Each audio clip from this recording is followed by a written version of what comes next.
Welcome to the deep dive. Today, we're going to try and cut through the noise. All those conflicting labels, the bold magazine claims, and just the contradictory social media posts. We want to deliver some cold, hard facts about what nutrition actually is. Because if you feel like the goalposts for health are constantly moving, well, you are definitely not alone. That is the absolute truth. And for this deep dive, we've synthesized a lot of sources, pulling heavily from core texts like The Science of Nutrition. The goal really is to strip away the pseudoscience, the marketing hype.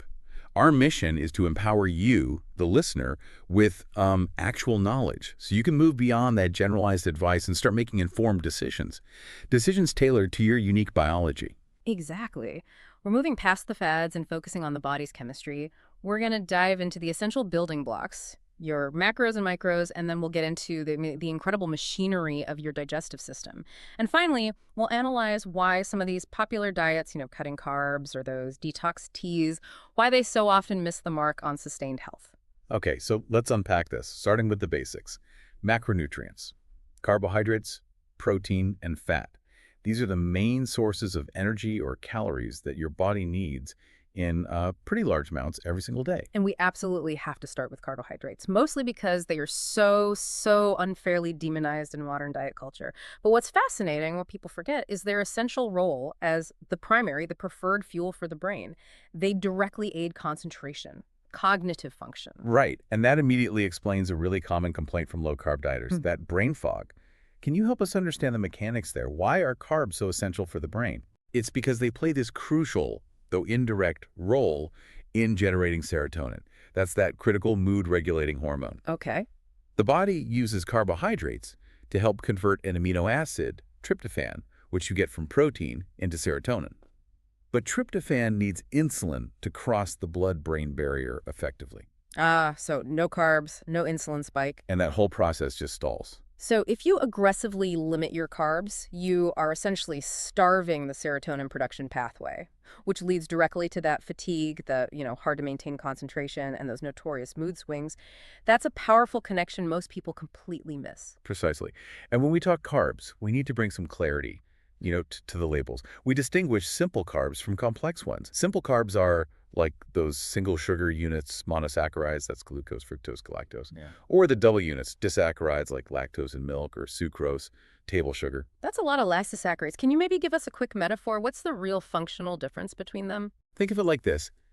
Simple carbs are like a match lighting a fire. They're already broken down, they heat your bloodstream fast. Complex carbs are long chains of sugar molecules, polysaccharides. They're all linked together, and they take much longer for the body to physically break apart. So that slow breakdown means slow release energy. Exactly. Slow, gradual energy. But not all complex carbs are the same. Right. Correct. You have the high-starch ones like potatoes, beans, and chickpeas, and then the less starchy ones like broccoli, zucchini, leafy greens. The key measure here is the glycemic index, or GI. It just tells us how quickly a carb makes your blood glucose levels rise. Okay, got it. Let's move to another frequently debated macro, fats. We know they're vital for things like brain activity and hormone production, but the conversation always goes straight to cholesterol. We need to define the difference between HDL and LDL cholesterol, the good and bad fats. Yeah, the terms good and bad are really just shorthand for how they function as transporters. Cholesterol itself is this waxy, fat-like substance. It's essential for our cell walls. It just needs to be carried through the bloodstream by lipoproteins. So the lipoproteins are like the boats carrying the cargo of cholesterol. That's a perfect analogy. LDL, low-density lipoprotein, is the quote-unquote bad one because it transports cholesterol to your cells. If you have too much, the excess sticks to your artery walls, causing that buildup called plaque. Which restricts blood flow. And HDL, high-density lipoprotein, is good because it acts like the cleanup crew. It carries that excess LDL away from the arteries and back to the liver for disposal. So the goal is high HDL to scrub the arteries and keep LDL in check. Beyond diet, what can we do to influence that ratio? Well, non-dietary actions are critical. Making sure you get regular exercise, that's proven to boost HDL, and stopping smoking. Diet-wise, a great tip is regularly consuming purple fruits and vegetables. Purple ones. Why purple? They are rich in compounds called anthocyanins. They're powerful antioxidants, and research suggests they may help actively increase those beneficial HDL levels. Interesting. Okay, finally, protein. The body's building material. It provides the amino acids for, pretty much every body function, right? muscle repair enzymes. That's right. There are 20 common amino acids, but our bodies can make all but 9 of them. Those 9 are the essential amino acids. We have to get them from our diet every day. And there's a guideline for that. Yep. The official guideline for UK adults is to consume about 0.75 grams of protein per kilogram of body weight daily. If you're particularly active, like with strength training, that intake should bump up to about 1 gram per kilogram. And for anyone on a plant-based diet, that becomes a bit more of a strategic effort. You have to track that to get all 9. Absolutely. Vegans and vegetarians need to eat a really wide variety of protein-rich and fortified foods. Combining things like legumes and grains. It's all about getting those complementary pairings throughout the day. Right. Not all in one meal, just over the course of the day. That's exactly. Okay, now let's transition from the fuel to the sophisticated engine that processes it. This is where it gets really compelling for me. How all these parts move through your body. Our digestive system is a marathon. It's around 9 meters long in an adult. It's an incredible assembly line. It starts instantly with saliva and chewing, then to the acid in the stomach, and then to the small intestine where most of the absorption happens. But the whole system is controlled by this delicate hormonal balance that manages the body's energy states, and that's primarily regulated by the pancreas. Let's use a metaphor for this. Is it kind of like a sophisticated personal bank account for energy? That's a great way to think about it. Yeah. When you're in a fed state, right after you've made a big deposit by eating a meal, your blood glucose is high. This triggers insulin release from the pancreas's beta cells. Okay, so insulin is the currency manager. Right. And insulin's job is to tell your liver and muscles to store that excess glucose as glycogen. That's your quick access cash. If the vault is full, then the excess gets converted into fat or triglycerides. That's your long-term savings account. And when the cash flow slows down, when we enter the fasted state. When blood glucose drops, the pancreas switches managers. It releases glucagon from its alpha cells. Glucagon goes straight to the liver, unlocks those quick-access glycogen stores, and releases glucose back into the blood for immediate use. And if you keep fasting for a long time, the body starts dipping into the long-term savings, breaking down fat stores. This really clarifies why skipping meals long-term is not a healthy shortcut. You mentioned that protein, our building material, is only used as fuel as a last resort. Exactly. If the fat stores run out, the body will start to cannibalize muscle tissue for energy. You get muscle wastage. The system is designed for survival, but it prioritizes that over maintaining lean muscle in an emergency. That's a critical insight. Okay, now let's talk about the incredible population living inside us. The trillions of gut microbes. They interact with our immune cells, prevent inflammation. I mean, they're the unsung heroes of our health, really. They really are. They do the essential cleanup work. They ferment the fiber that we can't digest in the large intestine. And in doing so, they produce these useful compounds called short-chain fatty acids. And those are important. Vitally important for gut barrier strength and immune function. So how do we keep these internal partners happy? What's the big actionable takeaway from the research? It's all about diversity. Landmark research suggests the single most effective thing you can do is to focus on eating 30+ different plant foods each week. 30 distinct foods a week. That sounds like a huge number. It does, but you have to remember that includes vegetables, fruits, beans, pulses, nuts, seeds, whole grains. Even your herbs and spices count. So it's about eating a rainbow, literally. It's about variety, not just volume. And this leads us to pre- and probiotics. Right. What's the difference? Probiotics are live strains of bacteria that you consume to directly increase the population of good bacteria. They're most useful when your gut biome is, thrown off balance, maybe after a course of antibiotics. And prebiotics. Prebiotics are the specialty foods that feed the good bacteria you already have. They help them thrive. We're talking about fibers in foods like garlic, leeks, chicory root, cashews. Okay, a crucial tip, though. If you're going to increase that prebiotic fiber intake, you need to do it gradually, right? To avoid discomfort. Yes, do it gradually to avoid bloating while your gut adjusts. And speaking of comfort, we should probably normalize some digestive functions. Bloating, that feeling of being gassy or swollen, is often totally normal, especially after eating those high-fiber foods that are feeding your bacteria. And for a simple metric, the Bristol stool chart is a really useful guideline. It tells us that types 3, 4, and 5 are generally considered normal, healthy stools. Okay, so let's shift gears. How do modern diet habits interfere with this whole complex system? Well, when we define a poor diet, we often focus only on the negatives, eating too much fat or sugar or salt. But the research suggests that's only half the story. That's the critical perspective shift.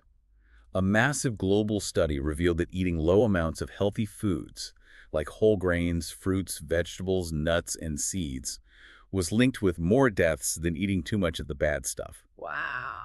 And the really shocking fact from that research was that a low intake of whole grains was the single dietary factor associated with the most deaths in the US and Western Europe. That is genuinely counterintuitive, especially in a culture that is constantly pushing low-carb solutions. It implies that demonizing all carbs might actually be encouraging people to cut out the essential fiber and energy they need. Exactly. The quality of the carb is everything. Okay, let's drill down on sugar deception. The World Health Organization, the WHO, recommends no more than 5% of our daily energy intake should come from free sugars. But what exactly is a free sugar? This term is key. Free sugars are those added to food by manufacturers or cooks, plus the sugars naturally present in honey, syrups, and fruit juices. Right, the fruit juice thing is a big one. It is. We need a strong analogy for this. You probably wouldn't sit down and eat 4 whole oranges in one sitting. No, probably not. That'd be about 1.8 grams of filling fiber and almost 50 grams of sugar. But you might drink 500 milliliters of juice made from those oranges. Easily. And you get nearly the same amount of sugar, about 44 grams, but only 0.2 grams of fiber. The fiber is lost. So when the fiber is gone, the sugar is freed, absorption skyrockets, you consume way more than you ever would in whole food form. That visual makes the importance of fiber crystal clear. Okay, let's officially debunk a couple of very popular diet traps. First, low-carb diets. We see them everywhere. Keto. If studies show they aren't better for long-term weight loss, how do people get those rapid short-term results? And what's the cost? The initial rapid weight loss on diets like keto, which is usually under 50 grams of carbs a day, is mostly just water weight.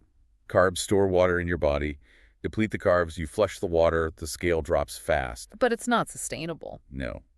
These diets have notoriously high dropout rates, and the cost is often physical discomfort, fatigue, low mood because of that serotonin effect we discussed, and often severe constipation because you've eliminated high-fiber grains and pulses. And what about detox teas? They're marketed as these magical cleanses. In reality, they're usually just expensive diuretics and laxatives. Yeah. The key ingredients often include senna, which is a stimulant laxative. They cause temporary weight loss because you lose fluid and waste. They can even be dangerous, depleting key minerals like potassium. And on a basic level, they don't work for fat loss. Not at all. Remember, calories and fat are absorbed in the small intestine early on. Laxatives only affect the colon much further down the line, so they have zero impact on fat absorption. You're just spending money to be uncomfortable. Pretty much. Okay, finally, we can't talk about nutrition without the psychology of eating. It's not just macros and mechanisms. Manufacturers engineer foods to be high in fat, carbs, and salt, specifically to stimulate what's called hedonic eating. Right, hedonic eating. That's eating purely for pleasure, often ignoring your body's actual needs or satiety cues. This engineering is designed to create a powerful, immediate reward response. Like giving sweets to an upset child? Exactly. You create an emotional association. That food equals comfort, and that can lead to chronic self-soothing behaviors as an adult. So the key to regaining control then is self-reflection, reconnecting with our internal signals. It is. The key tool here is mindful eating. Paying full, non-judgmental attention to the color, texture, flavor, and the physical sensations of hunger and fullness. It's essential for moving away from that punishing binge-restrict cycle that keeps so many people trapped. Now that we've established the fundamentals, let's move to the most important part for you, the listener. Personalizing your nutritional plan. Yet we have to recognize the massive flaw in these generalized rules. This standard calorie counting, 2,500 for men, 2,000 for women, is grossly outdated. It has to be adjusted for age, size, activity level. And you said that all calories are not metabolically equal. I thought a calorie was a calorie. Well, the energy contained within them is the same, yes. But the energy required to digest them is different. That's called the thermic effect of food. Okay. So whole, unprocessed foods like nuts require much more energy for your body to break down and absorb than highly processed foods. Yeah. You actually expend more energy eating the nuts. So we can't even trust our gadgets entirely then? Not entirely. Fitness trackers, for instance, can overestimate calories burned by more than 50% for some activities. So the goal isn't finding a universal spreadsheet. It's finding a system that respects your specific biological engine. The ideal plan has to be flexible, support physical and mental health, and address your social, cultural, and genetic influences. A simple, actionable tool here is starting a food diary. But not just listing what you ate. You capture the context. Who was there? The time, your mood before you ate, a satiety score after. This helps you discover your own triggers and patterns. It moves you beyond just emotional eating. So if you're trying to make lasting changes, the research is clear. Focusing on quality and diversity over strict calorie restriction works best. Absolutely. When you look at global diets linked with longevity, like the Mediterranean diet, you see common principles. A focus on whole produce, plant proteins, healthy fats, and modest amounts of meat and dairy. It's about balance. And linking back to activity, if you're exercising, remember carbs are the primary fuel, and if you're strength training, aim for 15 to 25 grams of protein post-workout. Yes, that protein window is essential for minimizing muscle soreness and promoting efficient repair. So what does this all mean? The deep dive today showed us that healthy eating isn't about magical superfoods or punishing restrictions. It's not about detox teas or extreme low-carb diets that just harm your mood and your gut. It's about eating a diverse, colorful, whole food-rich diet, respecting your body's complex system of hormones and microbes, and just understanding the core science behind the food you enjoy. And we've seen that the general rules are just insufficient because everyone processes food differently. There's one major observational study. It used continuous glucose monitoring on thousands of people. It showed that eating the exact same meal caused vastly different blood sugar spikes for different individuals. Exact same meal. The exact same standardized meal. And this really raises an important question. If your individual biology dictates how fundamentally your body reacts to food, how much longer can we really rely on generalized nutritional advice that just ignores our personal, unique metabolic response? I mean, you might need to be eating different foods than your friend or your spouse just to maintain the same metabolic stability and energy levels. Think about that. Personalized nutrition based on your unique metabolic response. That is the real frontier we are only just beginning to explore. Thank you for joining us for this deep dive into the science of how we eat.